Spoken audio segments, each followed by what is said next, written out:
It's been a tough past couple days for the Louisville men's and women's basketball teams. On today's episode of the Locked On Louisville podcast, we're going to talk about this weekend's action. So with that being said, let's get right on into the show. You are Locked On Louisville, your daily podcast on the Louisville Cardinals. Part of the Locked On Podcast Network, your team every day. Hey, what's going on, everyone? Welcome into another episode of the Locked On Louisville podcast. I'm your host, Dalton Pence. Today's episode is brought to you by LinkedIn Jobs. LinkedIn Jobs helps you find the qualified candidates you want to talk to faster. Post your job for free at linkedin.com/lockedoncollege. That's linkedin.com/lockedoncollege to post your job for free. Terms and conditions apply. As always, I want to say thank you all for making us your first listen of the day. Just a reminder that the show is free on all streaming services 5 days a week, your team every day. Like I mentioned, a tough weekend for both the Louisville men's and women's basketball teams. The men's basketball team lost to Kentucky 86-63. Some of the same issues popping up again. The women's basketball team's winning streak was snapped on Sunday when they lost 63-56 to the Duke Blue Devils. And then for the final segment of the show, we'll do another weekly mailbag. Before we talk about the men's basketball loss on Saturday to rival Kentucky, just a couple things. Number one, still in this room of the house. Wi-Fi has been a little tough to deal with, but I do apologize for the very bland backdrop. I know that the backdrop hasn't necessarily been the greatest, but this is definitely bland. But I will also be out of town beginning Tuesday morning to Friday afternoon. So there will not be an episode Tuesday, Wednesday, or Thursday. Probably not one Friday morning either, obviously, but there will be one Friday evening when I get back and probably one Saturday morning. So just keep note of that from a programming standpoint. But nonetheless, let's get right on into the content of the show. The men's basketball team lost to Kentucky 86-63 in Rupp Arena on Saturday. This was a matchup, obviously, Louisville not having the greatest of seasons coming into the game, 2-11, 0-2 on the road. Granted, Kentucky, despite being ranked 19th, they were 8-4, just lost to Missouri on the road. Now they are out of the top 25, but at that point in time, they were still ranked. So both teams came into this matchup not necessarily satisfied with where they were at. Obviously, definitely not from Louisville's standpoint, but Kentucky entering the matchup was, most services had them as a 23.5 point favorite. So, not a lot of people expected Louisville to, have a realistic chance of winning this. But nonetheless, it's a rivalry game, so sometimes you just never know. But early on, it was all Kentucky. The first handful of shots the Wildcats made, they went up pretty quickly in this game. Louisville seemed to struggle right out of the gate. Kentucky had a 12-2 lead. And seemingly, obviously, did not look back. The Cardinals never had a lead in this game against the Wildcats. There were some instances in that first half to where it seemed like Kentucky was going to pull away. They had a 19-5 lead, 21-6. So they were flirting with a 20-point lead. Defensively, I think Louisville did what it needed to do around like the second TV timeout to keep it at bay. Brandon Huntley-Hatfield's dunk cut the lead to single digits with about 12 minutes to go. And then both teams struggled offensively. That was kind of the takeaway from this game, is that neither team really did much offensively, despite looking at this and seeing Kentucky put up 86. They struggled for good parts of that first half. Louisville's defense, I thought, solid at times. The effort was there in bits and pieces, but nonetheless, Kentucky's size definitely proved to be a problem. But you look at that second half, and I think that the second half kind of epitomized what you see from Louisville on a game-in, game-out basis. It was 45-30 at half. Louisville then scored the first 7 points of the second half. Looked like the better team in the first 4-minute stretch of the second half, but then they hit a rough patch. And then about halfway through the second half, the team just ran out of steam, which has been an issue throughout the season. So ultimately, couple takeaways that I take a couple takeaways that I take away from this game. Okay, Dalton, good job. It's hard to look too much into a 23-point loss. The Cardinals shot 47% from the field. Kentucky shot 60% from the field. But both teams struggled from behind the line, 31% for Kentucky. Louisville just 2 of 13, which is just over 15%. The Cardinals and Wildcats both shot at least 23 free throws. But some of the same issues, mainly the turnover, the assist to turnover ratio, 15 turnovers to only 5 assists. It continues to be a problem of, getting the ball moving and creating open shots for other players on the court. That seems to be the issue throughout the season that I look at. And I think that that's one of the things that is discouraging the most, is that this team is not necessarily doing a great job of taking care of the basketball. But on top of that, they're not converting on the offensive end in terms of getting teammates open shots, and that's showing in the stat sheet. And I think that that's perhaps one of the more glaring statistics that I see from a game in, game out standpoint here for Louisville. Look, I understand the fan base is extremely divided. Some people think, oh, it's a roster issue. Kenny Payne and company can't do what they need to do with this roster. Another portion of the fan base on the other side says there's talent on this roster, but the coaching staff is holding them back. I think that both sides are right and they're wrong. I think that there is talent on this roster. I think that the coaching could be better. Obviously, I'm sitting here on a podcast, so I'm not, claiming to know what, would be best. I'm not saying that I know more than the coaches, but I think it's a little bit of both. I think that, the roster isn't necessarily the greatest. And obviously, I think that the coaching needs to be adjusted as well. You look at the game against Kentucky. I think that the 2-3 zone, or the zone that Louisville played in that first half and really throughout, I don't necessarily think it worked all that well. I think that it really hurt the Cardinals rebounding the basketball, something that's been an issue throughout. The Wildcats out-rebounded Louisville 33-20. 15 of the 33 rebounds were offensive rebounds. They out-rebounded Louisville on the offensive end 15-8. They had more offensive rebounds than Louisville had defensive rebounds. Now, granted, you have Oscar Tshiebwe, you have Jacob Toppin, you have Chris Livingston. You have a lot of size in that front court. I mean, Tshiebwe is a guy that can turn in a 20-rebound performance on any given evening. He had 24 and 14. Jacob Toppin had 24 points, 7 rebounds. And Cason Wallace had 17 points to go along with 5 rebounds. Louisville's issue on the offensive end also were extremely obvious. El Ellis is a great player. Look, I think that he is being tasked with doing a lot more than he needs to be doing. I think responsibility-wise, he's being asked to do too much on the offensive end on a nightly basis.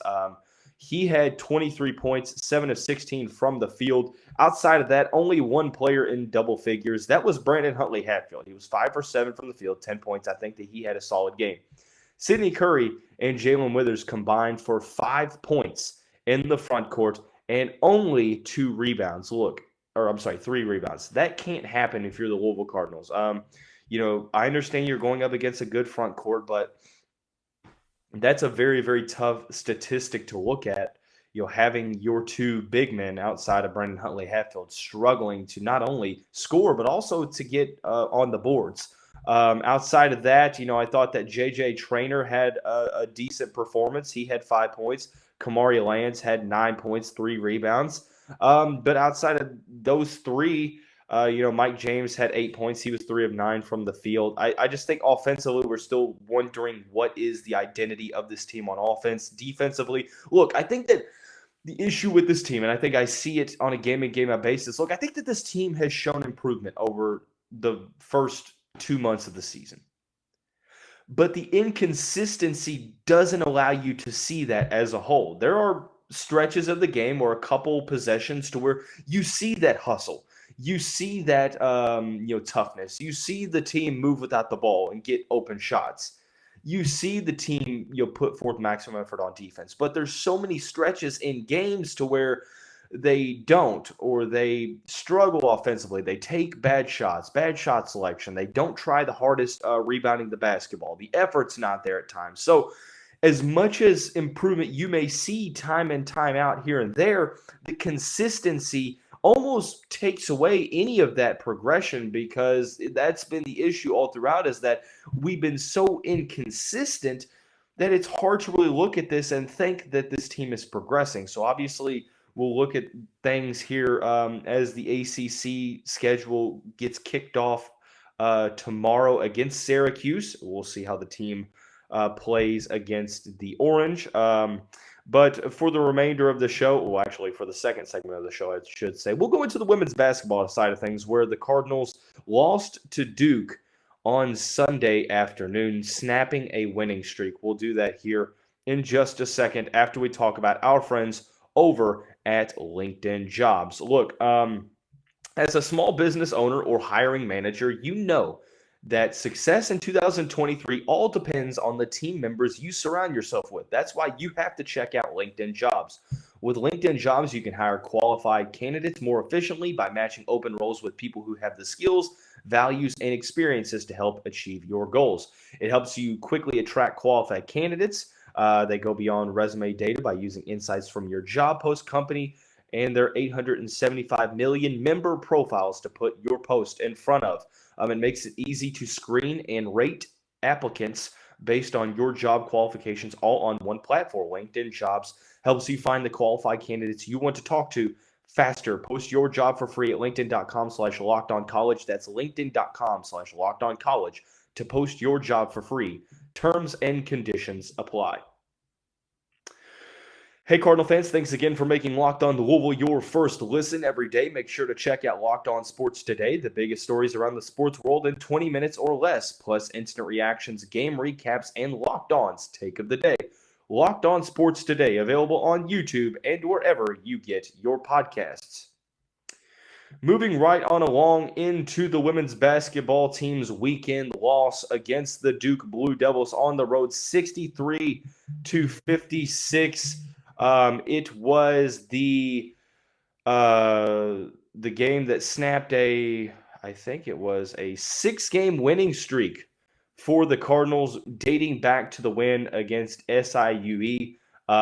They had victories over Kentucky, Bellarmine, Pittsburgh, DePaul, Syracuse, and Syracuse. And the team, looking to continue that momentum into the new year, stumbled a little bit on the road in Durham with a 63-56 loss over the Duke Blue Devils. The Cardinals are now 11-5. They were knocking on the door to get back into the top 25, but nonetheless, I think that this game showed that there still are some things that need to be worked on.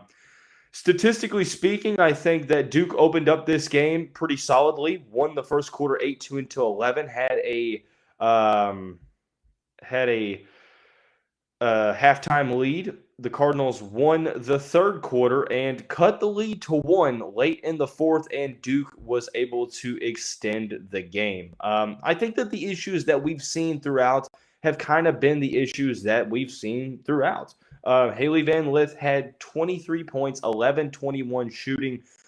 She has once again carried the scoring responsibilities for the Cardinals. The issue with Hailey's offensive game this season, and it was shown on Sunday, was the three-point shooting. Obviously, this season, shooting just under 23% from behind the arc. She was 1 of 9 on Sunday afternoon, something that has to be improved on. She's definitely a capable shooter of getting to the mid-30s. Not necessarily a great shooting season so far, but still there's a lot of time left to go. But the Cardinals definitely need to turn it around. I'm not worried about Hailey Van Lith because she's been the focal point of every single team's defensive efforts since we've started the season.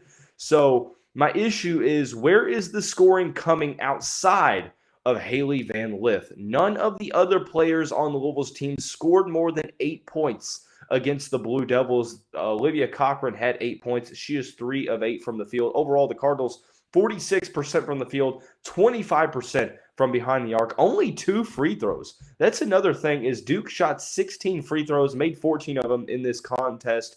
Only 2 free throws for the Cardinals in this matchup, and they were both and ones from Nyla Harris and Olivia Cochran. Liz Dixon played 16 minutes, had 0 points, but 8 rebounds. Simply put, the Cardinals are going to have to get more scoring from Chrislyn Carr, Morgan Jones, and Josie Williams. All 3 of those players combined for 15 points. Morgan, just 2 of 7 from the field. Chrislyn, 3 of 6. And Josie was 2 of 4. Now, granted, I understand this is a team that utilizes the very balanced scoring approach.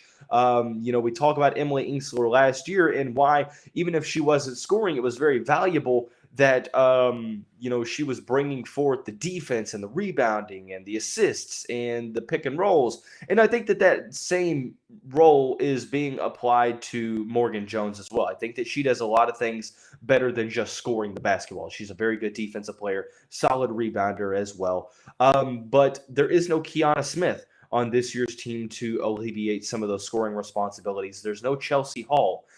So on and so forth, right? So I think that Louisville needs someone else to consistently step up. Actually, probably 2 more players. They need the veteran transfers to step up scoring the basketball.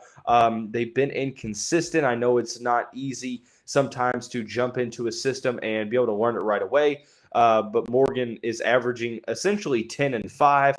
Chrislyn, on the other hand, is averaging 11.1 points per game, 3 rebounds, 3 assists. So, I think that I'm not necessarily in the mindset that it's panic zone time. I think that obviously it's very urgent that this team is able to start turning it around because, look, Louisville, the schedule does not get any easier for the Cardinals in ACC play. I mean, you look at who they play just this month. You're on the road against Virginia Tech. You have NC State at home.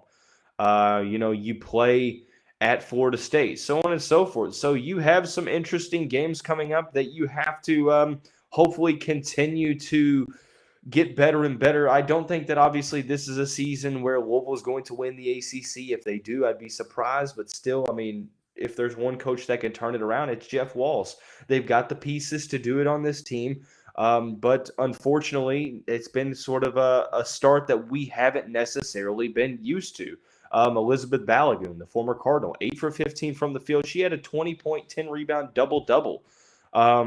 So I think that Duke is pretty solid. I mean, they're 13-1 on the season. The only loss comes to a 28-point defeat against UConn earlier in the season. I mean, they beat NC State by double digits the game before Louisville. So maybe the game against Duke is probably a combination of Louisville struggling, but also Duke is a pretty solid opponent this year in ACC play. But I think that there is still some to be desired for the Cardinals. I think defensively, the team has, solid defense. Rebounding still has to be a point of emphasis, which it has been. The Cardinals actually out-rebounded Duke 32-28, the same amount of offensive rebounds, 17 turnovers to just 7 assists. Like the men's basketball team, that's one of the issues as well. And I think that kind of goes hand in hand with, finding other scorers outside of Hailey Van Lith. There's no doubt in my mind that Morgan Jones and Chrislyn Carr can be those secondary and tertiary scoring options. And then you have Olivia Cochran and Liz Dixon who can both score in double figures on any given evening. But you still need that to be on a consistent basis, because if you're going through the season and Hailey Van Lith is your only scoring option that's consistent throughout the year, you're going to struggle throughout ACC play, and ultimately you're going to struggle in the NCAA tournament as well. So as much as I'm not panicking right now, I don't think it's time to hit the panic button. It's still time that we need to definitely see this team start to take steps into the right direction. We saw that beforehand. Hopefully the team can brush this loss off, learn from it, and get back on track. So We'll talk about more women's basketball action as the season goes along. Before we get into the weekly mailbag to conclude the show, I want to talk to you about our friends at BetOnline. BetOnline.net is your number one source for sports betting info, stats, news, and analysis. Get the latest odds and trends for every professional and amateur league out there, from pro football to college bowl season to basketball and more. We've got it all at betonline.net. If you love sports podcasts, you can even find those at BetOnline as well. We're always the fastest and easiest way to get your betting info. Head to the website today or use your mobile device to learn more. BetOnline, where the game starts.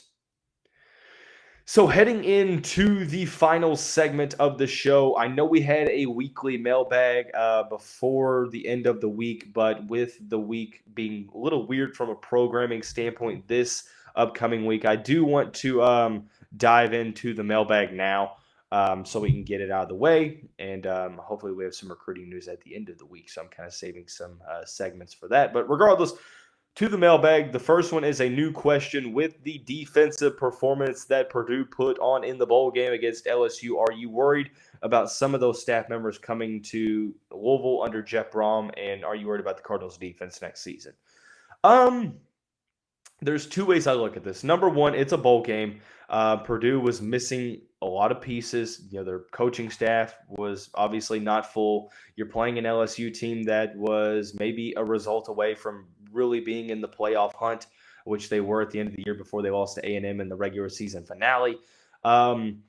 I think that you can't really look too much into that bowl game. I don't put too much emphasis on it, but I think before that bowl game, and one of the concerns that, or one of the questions that people had surrounding Jeff Brom's team is Purdue's defenses have been somewhat uninspiring to Louisville fans over the past couple of seasons. How does that translate to the Louisville program next season? With better recruiting, does that mean that the defense plays better? Obviously, I think that the staffing hasn't been complete yet. I know that Mark Hagan, Ron English, Mark Ivey, and company are going to be on the staff. What does the defense look like? Are they going to go to a 4-2-5 base package? But ultimately, I think that is one thing going ahead to next season that we look at and we wonder, offensively, this team is probably going to be better than they were last year. But defensively, what is this team going to look like? They brought some solid pieces in. Stephen Herron, Marquise Gross-Killebrew, Stanquan Clark, Devin Neal Jr., Miles Slusher, and Monty Montgomery is probably going to be back. So how does this team look? And obviously you have Jermaine Lole as well that's going to be back, assuming.